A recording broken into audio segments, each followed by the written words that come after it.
জয় শ্রীরাম। বিশ্বজিৎ সনাতনী ব্লগে সবাইকে স্বাগত।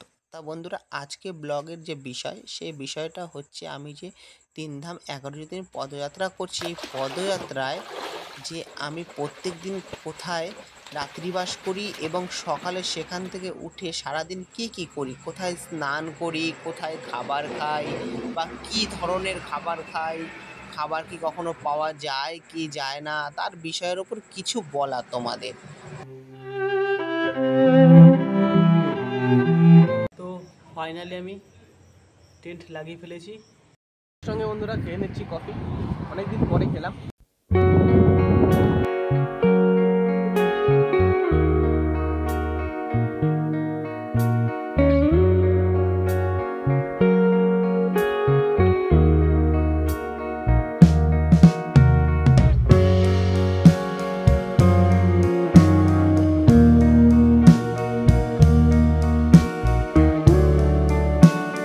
তা এই দাদাদের মতো মানুষদের জন্যই কিন্তু আমরা যাত্রা পুরো কমপ্লিট করতে পারি, কারণ আমাদের রাস্তায় কিন্তু দাদারা প্রচুর পরিমাণে হেল্প। তা বন্ধুরা, এই দেখো এই মন্দিরে, এটা তোমার রামেশ্বরম জ্যোতির্লিঙ্গ থেকে ২৪ কিলোমিটার আগে। ঠিক এই মন্দিরে আমি একদিন বিশ্রাম করলাম এবং একদিন পরে আবার আমি এখান থেকে পদযাত্রা শুরু করে দিয়েছি। আর দেখে নাও মন্দিরটা অসাধারণ, দেখতেই পাচ্ছ সামনে কলা গাছ। এটা হচ্ছে সাউথের সৌন্দর্য, কলা গাছের একদম গোটা কলা গাছ তোমার লাগিয়ে দেয় মন্দিরের। যে সব মন্দির, বেশিরভাগ মন্দির, এটা গণেশ আর কার্তিক ভগবানের মন্দির। আর ঠিক এই জায়গাটা আমি ছিলাম, একদিন রেস্ট করছিলাম। আর এই পাশে রয়েছে তোমার, এই দেখো দেখিয়ে দিচ্ছি বন্ধুরা, এই পাশে কত বড় মাঠ রয়েছে। তা বন্ধুরা, এখানে কি হয়, যারা রামেশ্বরম যায়, তারা যারা গাড়ি করে যায়, তারা এখানে এসে স্টপ করে গাড়িটা। ঠিক আছে, স্টপ করার পর এখানে রান্নাবান্না করে, রান্নাবান্না করার পর এখানে খাওয়া দাওয়া কমপ্লিট করার পর কেউ আবার এখানে রাতের বেলা থাকে। এই মাঠে না চট বিছিয়ে কেউ রাতের বেলা থেকে যায়, আর কেউ যাদের তারা বেরিয়ে যায়। তা আমি দুদিন থাকার পর এখানে খুব ভালো লাগলো। আর সামনে দাদারাও আছে, তা এখানে যারা থাকে বা এখানে যারা পূজারি, তারা খুবই ভালো। ঠিক আছে, এখানে সব কিছুর ব্যবস্থা আছে, জল সব কিছুর ব্যবস্থা আছে, কোনো অসুবিধা নেই। সামনে পুকুর আছে, ওই সামনে একটা পুকুর আছে বন্ধুরা। ঠিক আছে, আর এখানে দেখো মার মন্দির আছে, জয় মা দুর্গা। ঠিক আছে, এখানে আমি স্নান ফান করে নিয়েছি, তাই এখন আবার এখান থেকে বেরিয়ে যাচ্ছি আমার ৩ নম্বর জ্যোতির্লিঙ্গ ভীমাশঙ্কর জ্যোতির্লিঙ্গের উদ্দেশ্যে। এবং তার আগে আমি আদিযোগী আর তার পরে যাবো কিষ্কিন্ধা, তারপরে আমি যাচ্ছি ভীমাশঙ্কর। ঠিক আছে, এই দাদারা এখানে থাকে। ঠিক আছে, এই দাদা রান্না করছে, দেখো দাদারা খুবই ভালো, আমাকে অনেক ভালোবাসা দিয়েছে কয়দিন এখানে ছিলাম। ঠিক আছে, আর ওই যে ওইখানে দেখো ওই ভাইরাও আছে, সব এখানকার মানে ওরা থাকে। ঠিক আছে, এই দেখো এই রুম, এখানে থাকে দাদারা। ঠিক আছে, এই দেখো এই পাশে আছে পুকুর আছে, দেখো বন্ধুরা মন্দিরের সামনে। মন্দিরটা এখান থেকে দেখো পুরোটা আমি দেখিয়ে দিচ্ছি, কত বড় এরিয়া নিয়ে, খুব সুন্দর। ঠিক আছে, এখানে একদিন থাকার পরে, একদিন মানে কি 3 দিন থেকেছি। একদিন তোমার যাওয়ার সময় যখন রামেশ্বরম ধাম যাচ্ছিলাম সেদিন রাতে থেকেছিলাম, আর রামেশ্বরম ধাম থেকে ফিরলাম সেদিন রাতে থাকলাম, তার পরের দিন থাকলাম। আর আজকে আমি বেরিয়ে যাচ্ছি। যাই হোক, চলো সামনের দিকে এগিয়ে যাই ভীমাশঙ্করের উদ্দেশ্যে বন্ধুরা। জয় জয় শ্রী রাম। গুড মর্নিং বন্ধুরা। বন্ধুরা, আজকে পদযাত্রার 141তম দিন, আর 141তম দিনে আমি যাচ্ছি কর্ণাটকের আদিযোগী রামেশ্বরম। তো এখন পর্যন্ত 80 কিলোমিটার মতো চলে ফেলেছি। রামেশ্বরম ধাম থেকে আমি চলে এসেছি 80 কিলোমিটার। তো এখন আমি যাচ্ছি হাই রোড দিয়ে, দেখো এই দেখো হাই রোড, আর হাই রোডের পাশে দেখো কিচ্ছু নেই, শুনশান পুরো, দেখতে পাচ্ছ। এই দেখো এটা রামনাথ ত্রিচি হাই রোড, দেখতেই পাচ্ছ পুরো হাই রোডের পাশে কি আছে, এই দেখো। আর ওইখানে দেখো দেখা যাচ্ছে একটা মন্দির, দেখা যাচ্ছে মন্দিরে কালকে ছিলাম আমি। ঠিক আছে, তা আর মাত্র 20 দিনের মধ্যে বন্ধু আমি পৌঁছে যাচ্ছি আদিযোগী। এবং সেখানে গিয়ে আমি তোমাদের দেখাবো। এটা কিন্তু কর্ণাটকের আদিযোগী, ঠিক আছে, তামিলনাড়ুতে আদিযোগী আছে, ওখানে আমি যাব না, কোয়েম্বাটুরে। কেন ওই রাস্তাটা একটু অন্যরকম হয়ে যাবে, তো এই জন্য আমার রাস্তার পাশে যেইগুলো পড়ছে সেই পাশে পাশে আমি যাচ্ছি। এখন আমি যাচ্ছি ভীমাশঙ্কর, তার আগে দেখলাম আদিযোগী করছে, আমি ভগবানের দর্শনটা আদিযোগী করে যাই। তারপরে ওখান থেকে ছিলাম কিষ্কিন্ধা, সব রাস্তার পাশে পাশে। তো কিষ্কিন্ধা তো কি আনন্দ, কিষ্কিন্ধা গেলে তো আমি পুরো শুয়ে পড়বো একদম, কারণ ওখানে আমার প্রভু, আমার গুরুদেব বজরং বলির জন্মস্থান। তোমাদের টোটাল আমি দেখাবো, তোমরা আমার ভিডিওটাকে শেয়ার করে নাও আর সাবস্ক্রাইব করে নাও, তাহলে আমার একটু ভালো হবে আর তোমরাও দেখতে পাবা। তা সকাল সকাল বেরিয়ে পড়েছি, এই দেখো পদযাত্রা করছি, আজকেও করবো 25, এটা আমার রুলস 25, ব্যাস, তারপর আবার বিশ্রাম, আবার চলা। এইভাবেই আমি আমার 3 ধাম 11 জ্যোতির্লিঙ্গ সম্পূর্ণ করব বন্ধুরা, তোমাদের আশীর্বাদ আর ভগবানের কৃপায়।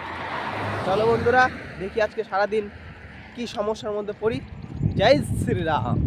বন্ধুরা চলে আসলাম সকাল সকাল নাস্তা করতে।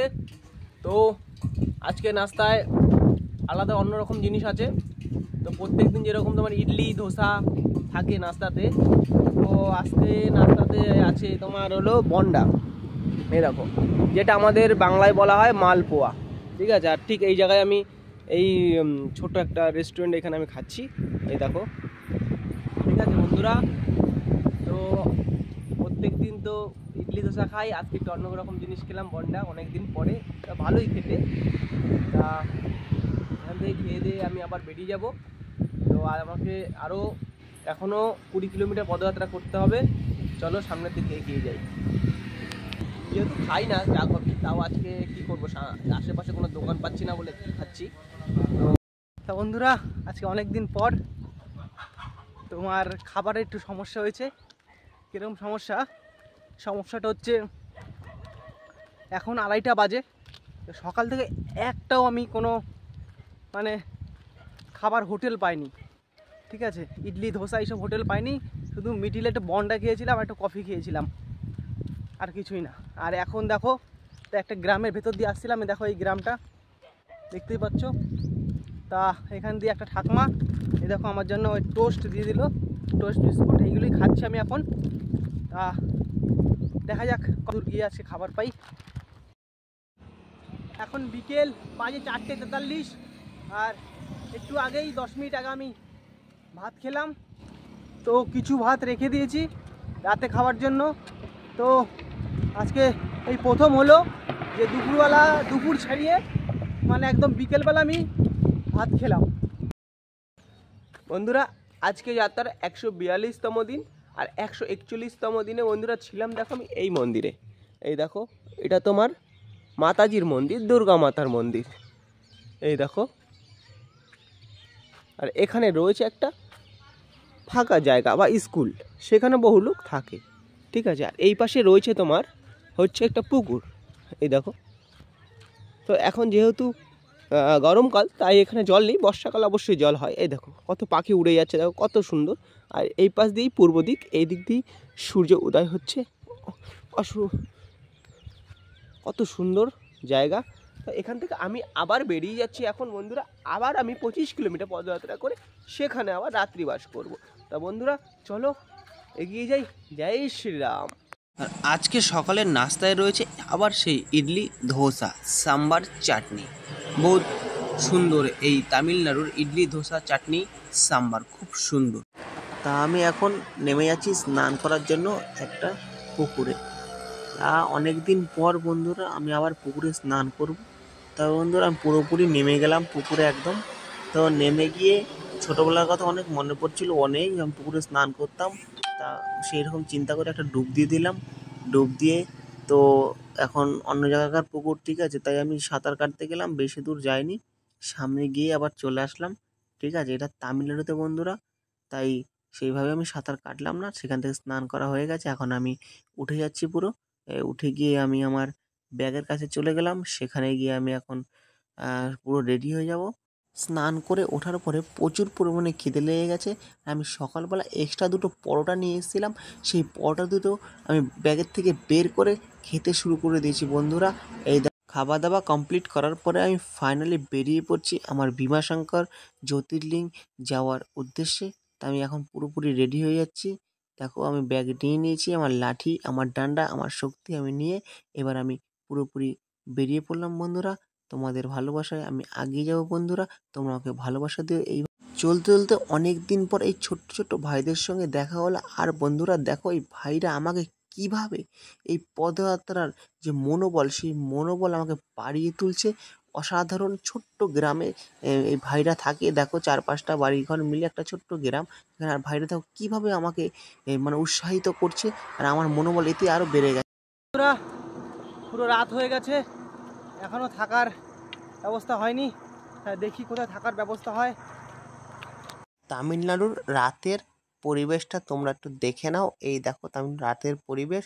রাস্তার দু সাইডে কিন্তু শুধু জঙ্গল আর জঙ্গল, আর কিচ্ছু নেই, ঠিক আছে। আর মাঝখান দিয়ে সুন্দর একটা সোলার দিয়ে লাগানো লাইট, খুব সুন্দর। আমি চলে এসেছি একটা মন্দিরে এসে আমি টেন্ট লাগিয়ে ফেলেছি। তারপরে দেখলাম একটা প্রভুভক্ত কোথা থেকে আসলো। আসার পরে দেখলাম মনে হচ্ছে খিদে পেয়েছিল, তাই আমার ব্যাগে ছিল দুটো বিস্কুটের প্যাকেট, তাই আমি তাকে খেতে দিয়ে দিলাম।